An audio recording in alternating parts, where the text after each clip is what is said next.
For the penultimate race of the 2023 One-Up Nitro National Series season, this could be the day we crown a champion, and for all 42 of these drivers, it's another chance at a big win, but for a few of them, this is their last chance to make an impact in the championship fight, because Zachary DiLello already has one hand on the championship trophy. He just needs to have a solid race here today with few mistakes, and he'll be able to celebrate at the end of the day, regardless of what happens. But we still have 45 laps to go in this race to do today at Texas World Speedway in College Station, Texas. This beautiful 2-mile racetrack is full of high speeds, higher stakes, and the intensity is only going to pick up from here on out. Normally, we're joined in the booth by Duke Anzac. He's feeling a bit sick this week, so we wish him well in his recovery. But joining us for one of a couple of times this season is Miles Mashburn in the booth with us. It's great to have you with us. And for Zachary DiLello, this is his first chance to clinch that championship. But once the green flag flies and once they take off into the first turn, his fate, as well as everyone else's, is in the hands of Lady Luck here today. Yes, it is. I just want to say thank you for having me. It's always good to fill in the booth, even if it's a bit short notice. But we are hoping that Duke has a recovery soon. But for now, we're looking forward to the penultimate race of the season. I think it's going to be a good one, both in terms of the grand picture of things and just the individual race. So let's get this one underway. Absolutely, these cars have been prepared for this moment for quite a long time, ever since they left Denver Motorsports Park 2 weeks ago. But these guys are ready, they're ready to take the green flag, and we're ready to bring it to you as soon as we bring you the starting lineup, which will scroll across your screen now. And starting on in the front few positions, it's 3 Toyotas heading the field. Keon Daly, who hasn't won yet this season, and is running out of chances to do so before he moves to the Superstar Series. Austin Runkle, he's never won in the Nitro National Series, and could be his last chance as well. Joshua Michaels, he's moving up to Superstar as well. The top 3 in this starting order are all moving on to the Superstar Series next year. So with that being said, there's a lot of pressure on them to score a big win today. You think the pressure is going to get to them a little bit, or do you think they'll be able to cope with it? Well, the fact that they're up there, the fact that they're already going to their Cup rides next year, I would think that would give them a lot of confidence. And it shows that they are the best of the series in the qualifying. Backs that up. Now they just need to put on a good race. I would say business as usual, but I also do think that hunger for the win will be there. Absolutely, and we've neglected to mention the championship foursome, but they all start right next to each other. Zachary DiLello, the championship favorite, lines up 15th. He needs to beat Cody Goforth by a good few positions to secure the championship, and Goforth lines up right alongside his teammate in the L3. Alex Regepa and Ryan Griffin, their mission is simple. Beat Zachary DiLello by any means necessary in this race, and by a good few positions to secure the championship. Or at least a shot at the championship when we go to Homestead in 2 weeks. But for DiLello, the goal is simple, and he's going to get ready, as all these drivers are, to strap in for 45 laps. So with that being said, we've got all the cars on the grid ready to go, and we're ready to bring you what could be a championship-deciding day here at Texas World Speedway. So with that being said, we're going to take you to the green flag in just a few moments, so strap in, because this is going to be a wild ride for everyone involved. Getting ready for what could be a historic day here at Texas World Speedway. Keon Daly, Austin Runkle on the front row, getting ready to take us to the green flag, and it's in the air. We're underway at Texas World for 45 laps, and look at the field. Before they've even hit the first corner, they're already going 4 wide for position further back in the field. Yeah, this track has a lot of opportunities to make moves and to get to the front, and there's a lot of drivers. I mean, every race you want to, but especially here, we've got drivers up front that want to get, another win for a lot of them their first of the season. And look at Joshua Michaels. He's already taken the lead from his teammate Keon Daly. They swarm 4, maybe even 5 wide through the corners as they come off of turn 4 to complete the first lap. It is going to be Joshua Michaels by quite a big margin who leads lap number 1 ahead of his teammate. But our focus is on the bright yellow car in the middle of the pack, Zachary DiLello. He needs a clean opening to this race because he cannot afford to crash out of this one, or else his championship could lay in the balance. Here he is in the 03. Yeah, I think he just needs to run a clean, decent race here. He doesn't need to be overly aggressive, but he doesn't need to be too relaxed either. And right now he's just solid on the second lane here, trying not to make too much contact. Yeah, he's getting a push from that 84 behind him, who had a strong qualifying run. He started in the 10th position and pretty much staying there for the early stages of this race. But here is DiLello. He runs in the 10th position right now. He's using the high lane of this racetrack. And you can run from the wall to the apron here at Texas World with varying levels of success. It all depends on the runs you get and the speed you can carry through the middle of the corners. That is going to be the key to success here today. But DiLello, you see him running the top of the racetrack, running 3 wide with Soper, Martinez, and Alex Verge in that 3 car. That's the one we need to keep our eye on, and Ryan Griffin too, because if they're able to finish quite a ways ahead of the 03, this championship could still go all the way to the finale. Yeah, and I would say it's an uphill battle for those other drivers, but it's not impossible by any means, and they're going to go for every single point they can, because that chance is just too good to ignore. And DiLello knows that. He knows he can't be too relaxed, but he also knows that he doesn't need to do anything too aggressive that could possibly make this day not go as planned. But so far, today's going exactly as Kings Motorsports was hoping for, as they run 1-2 at the moment. Joshua Michaels leads Keon Daly. Michaels up front is showing the potential that led you to hire this guy for 2024. It's got to be making the decision sounds like a good one, but he's facing pressure from his teammate Daly and from Bronson Minnick in this 11. Yeah, Michael's having a strong showing here today, but it's going to be very easy to get runs at a high-speed track like this, and we're seeing it pay off for the 11 right now on the bottom side. That is Bronson Minnick making one of only a few starts. He's full-time in the Truck Series, remember, but he's coming up to the Nitro Nationals full-time next season. He's hoping to maybe get a win before he even goes full-time, like we saw Robert Weaver do a season ago. As you see Riley Hooper, well off the pace in the 69 machine. Got to be a tough break for this Roberts Racing entry. We're hearing he's down a cylinder in that 69. He's going to have a rough day the rest of the afternoon. That is unfortunate, but sometimes that's just something that happens not really in your control that much. It's something something you really hope doesn't happen, and sometimes it just does. And Hooper will be back next season. So I think he's going to continue to have some good runs, but right now we're looking at a great run from the 52 up front with the Kings Motorsports 1-2. Yeah, Daly took the lead back from his teammate Michaels on lap 6. He's out front now.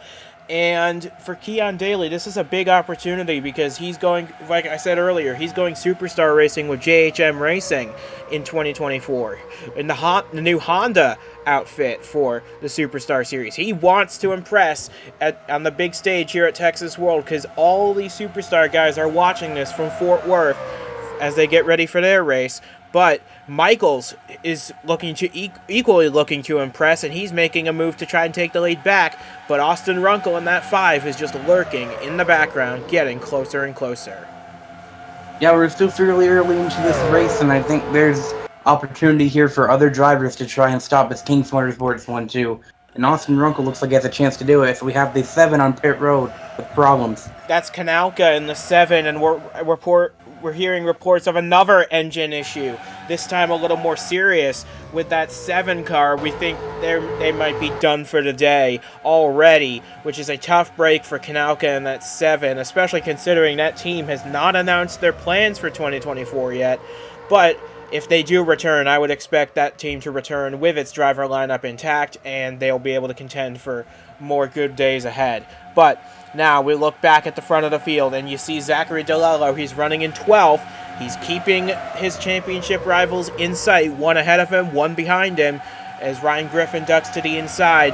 I think this is just where he's decided to settle in for today. He doesn't need to go win this race. I'm sure he'd like to, but as long as he can keep the 3 and the 92 in sight and finish ahead of the L1, which he's doing by quite an impressive margin, I think he's going to be okay.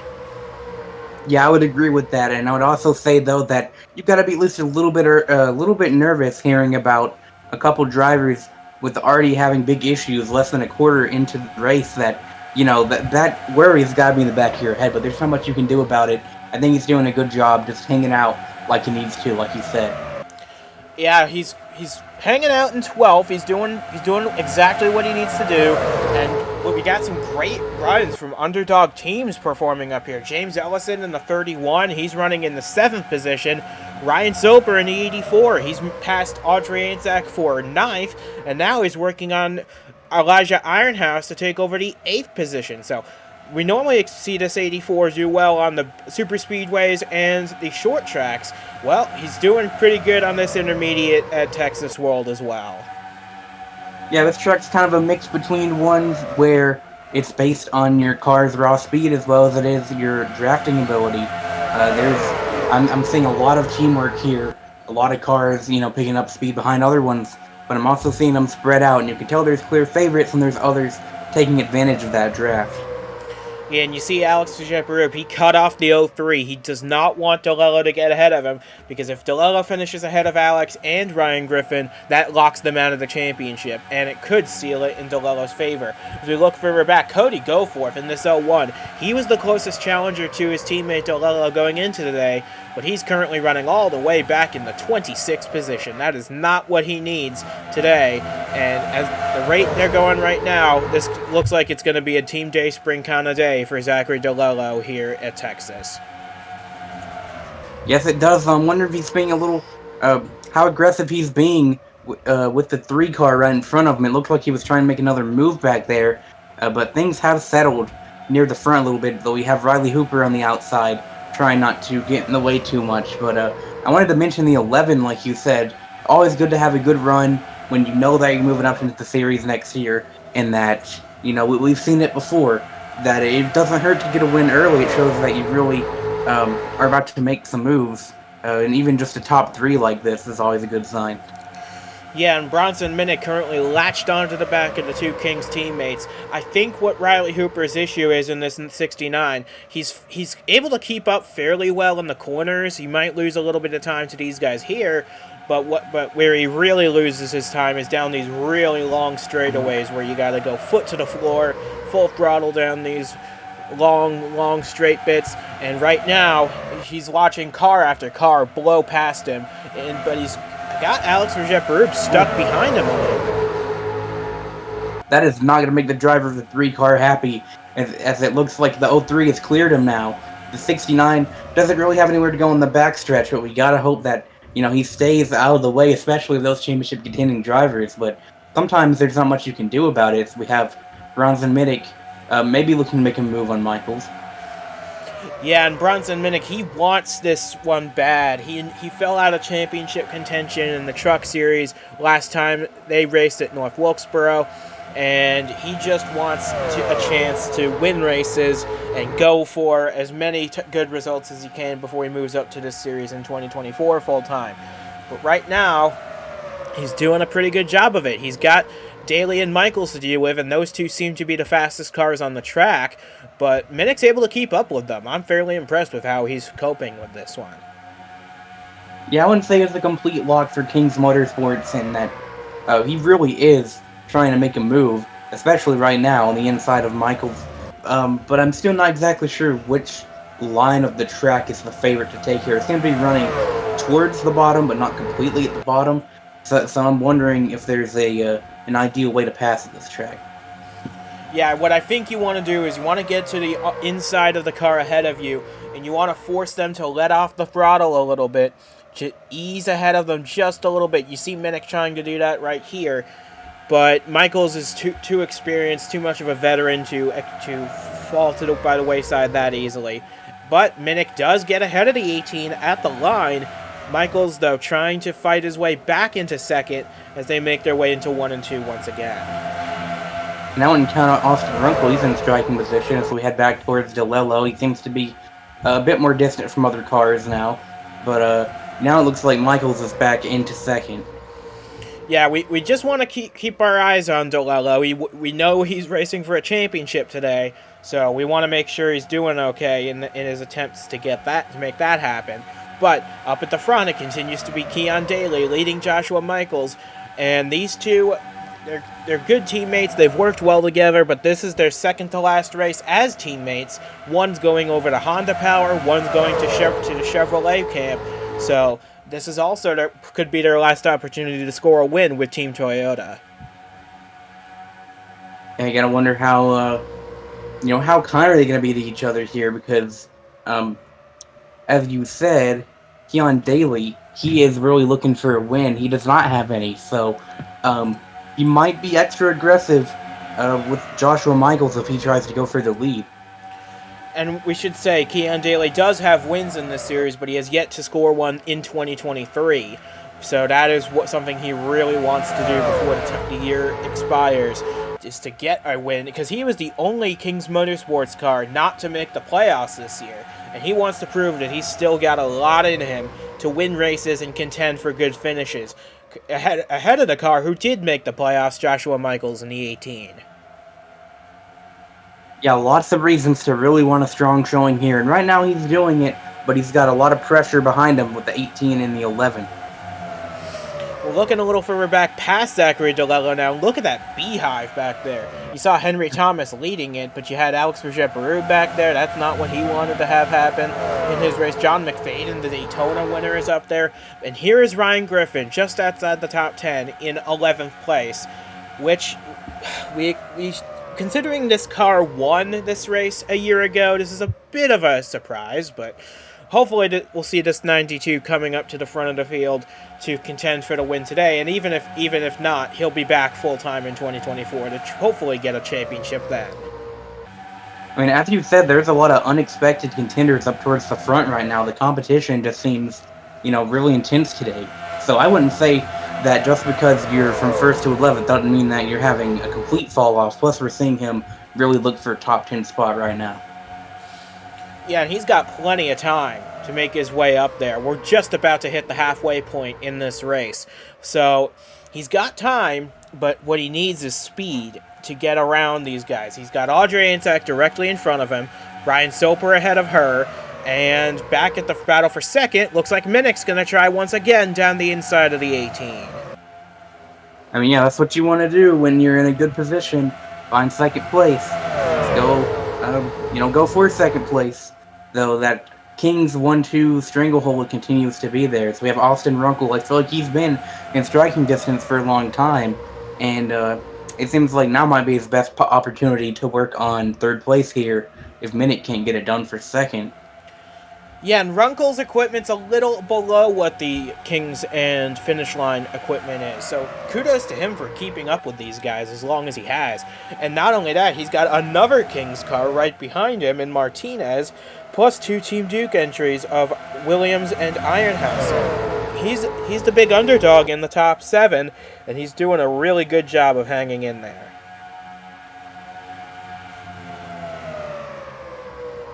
About halfway into this race now, it's getting really intense. And looks like we had a little mistake from Minnick. He's fallen back just a tiny bit. Yeah, it looked like he ran a little wide in 3 and 4. That cost him a little bit of time, but he's got the draft once again on Michaels, and he should be able to close back in without too much difficulty. But we have 21 laps to go in this race, and for some, time could be running out in their bid for a championship. Ryan Griffin's working on Audrey Anczak and James Ellison to try and move into the top 10, but it's not going to be easy. Those two have been fighting all day long to stay up in that top 10. But Keon Daly continues to lead. Yeah, it's been a relatively short race, and I gotta think that contributes to the pressure that a lot of these drivers have right now, including Keon Daly. He has 20 more laps to try and secure that first win of the season. Yeah, so Daly's got a lot of pressure on him. Michaels, Minnick, they've got a lot on them. Runkle. Martinez, I think, is content to just ride it out. She already has a win at Trois Rivières this season, and what a dominant performance that was that day up in Canada. But she's running 5th now, right in front of Logan Williams as Minnick dives to the inside yet again on the 18 of Michaels, trying to make this move stick for second. Looks like he might get it, too. Yeah, he's been making a lot of moves, and it looks like this might be the one that finally does it. and Austin Runkle wants a piece of the action too. Yeah, he makes his way to the inside of Michaels for the runner for the third position. And now Minnick can focus on setting off after Keon Daly, but he can't take too much time because Michaels looks really ready to take second place back, and it looks like he's going to make a move down to the inside again. These two have been going at it pretty much all day. Yeah, we gotta hope, that it won't end in disaster for either driver. Like you said, they're both looking for good finishes, but I don't think they're gonna, be content with where they are now with Keon Daly right there in front of them. But Michaels is determined to make this a 1-2 for the team that's closing down at the end of the season. Remember, this could be their last win in this series. Who knows what'll happen at Homestead. But right now, one can only hope. As we look a little further back, Zachary DiLello is still doing what he needs to do in the championship hunt. He's currently in 13th, but Keon Daly doing what he needs to win this race, and so far, he's had the run of the field here today. Yes, he has. Looks like he could be pulling away a little bit with these two just back and forth at it again. You see Joshua Michaels on the inside, and you see Bronson Minnick falling a little bit closer to what the leader's doing, and they're just not able to clear each other for long. No, and that's really hurting their chances of getting to Keon Daly, because look at them. They're pretty much single file all the way down this long back straightaway, but once they get into the corners, they really start to experiment with different lines, and that's really what's going to make a big difference here, is who can master the perfect line at the right time to try and go catch that 52, because we're running out of laps. There's only 16 laps to go now. Yeah, that's right. Like I said before, it's a short race, 15 laps to go, and they're still in striking distance, and Keon Daly still has a lot of pressure behind him. Yeah, it's going to take a lot of effort to get this win, but he would fully deserve it. He's led 25 laps of this race. That's going to be the most of anybody today, even if Minnick gets by and leads the rest of the way. But Michaels is still back there looking for second, but Bronson Minnick is really on a mission. He's closed right up to the back of the 52, and he might try it into the first turn. Yeah, I just feel like Daly has been the favorite throughout most of the day, but Minnick has just been slowly gaining, and I guess, learning the track a bit better, and he is right there, hungry for a win. Yeah, it's amazing how few starts he's had in this series, and yet he's racing like a pro, which, to be fair, he is. He's just a pro in the truck series, where those things handle a lot differently than these national cars, I'll tell you that. And now we see Austin Runkle starting to fall back a bit. He's lost fourth to Martinez. Now he's under pressure from the Team Duke boys of Williams and Ironhouse. Yeah, Team Duke having another solid, a few cars in the top 10 again. As Austin Runkle, sometimes you see those, moments where you lose some spots, and you're never gonna be happy about that. But Nikki Martinez, that puts her into the top 5 or 4th place now. Yes, it does, and count Audrey Ansack as one of those Team Duke cars in the top 10. She currently runs in the 10th spot. Ryan Soper, you saw, trying to work over Ironhouse for 7th, but Keon Daly continues to lead the way ahead of Minnick and Michaels. They're coming up to lap Riley Hooper for a 3rd time today. Let's hope this time he's able to stay out of the way for everybody in the lead group.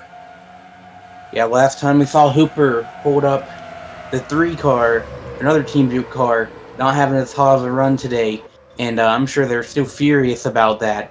And Hooper is going to try not to make that mistake again, as he is above Joshua Michaels, trying not to get in his way, especially as they'll be teammates. Albeit a different series. They'll be part of the Roberts Racing team next season. Definitely. And now you see the top 5 have all cleared. Now Ironhouse is going to try and get by his teammate using the 69 as a pick. I think he's going to be able to make the pass here, and not just him, but Ryan Soper as well. Logan Williams getting held up a bit by the 69. We saw this earlier with his teammate in the 3. I don't think Team Duke's going to be sending Riley Hooper a Christmas card anytime soon.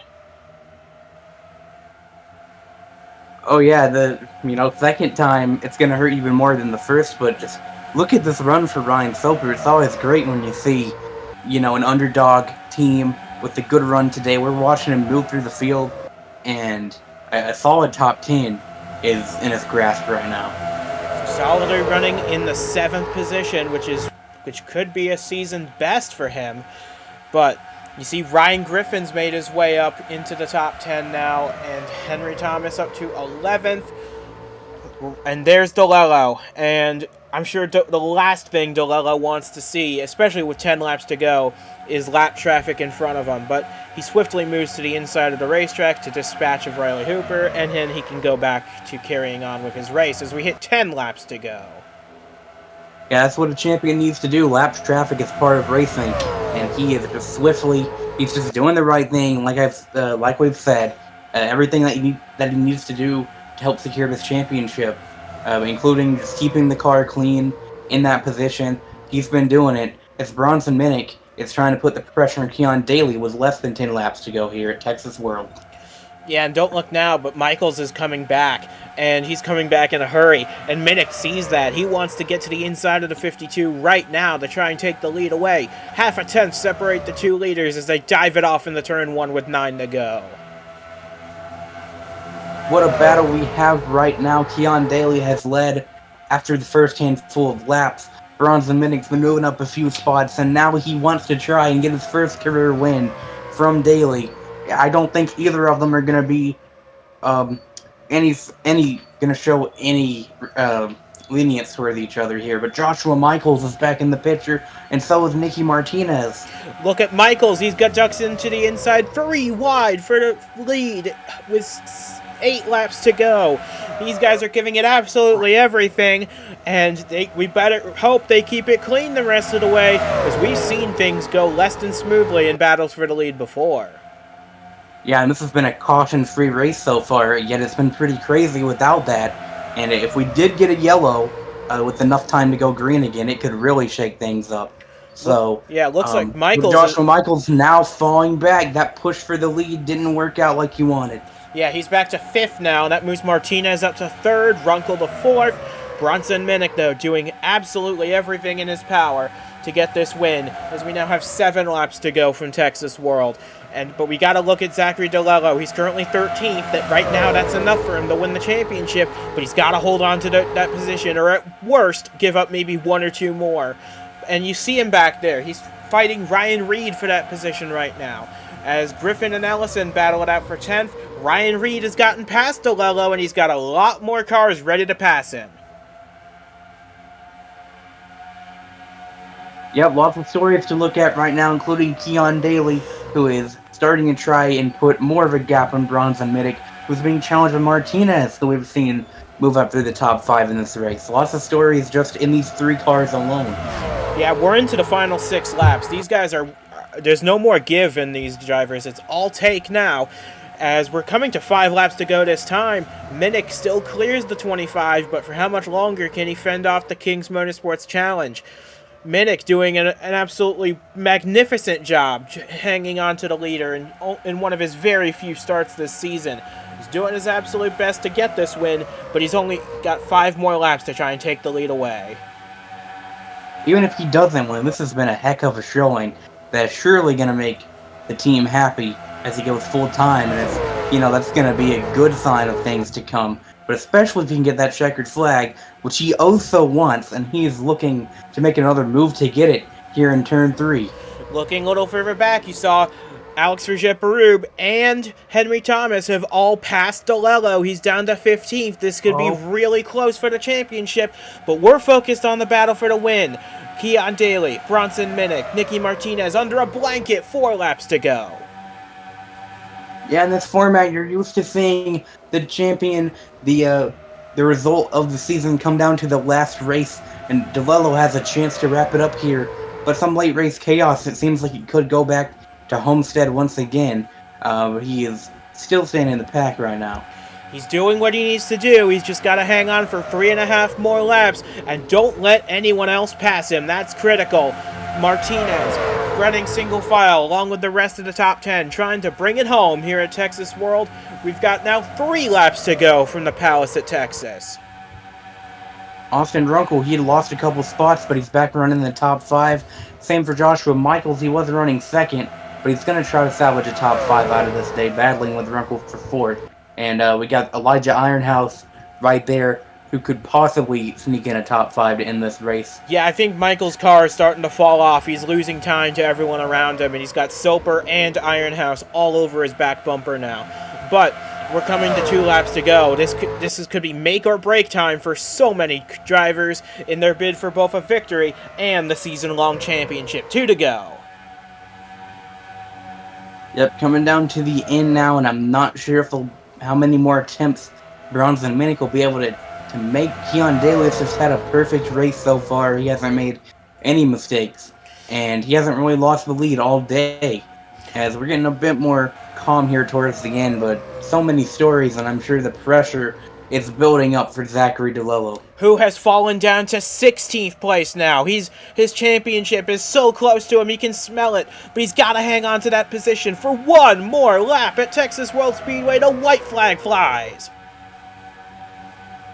It's all coming down, and Minnick has a chance to make a last lap pass for the lead. Here he goes. Not sure if it's going to work out that well, but he definitely gave it a shot, as DiLello is having the ride of his life right now to see if he can clinch the championship a lap early or if it'll go down to the finale at Homestead.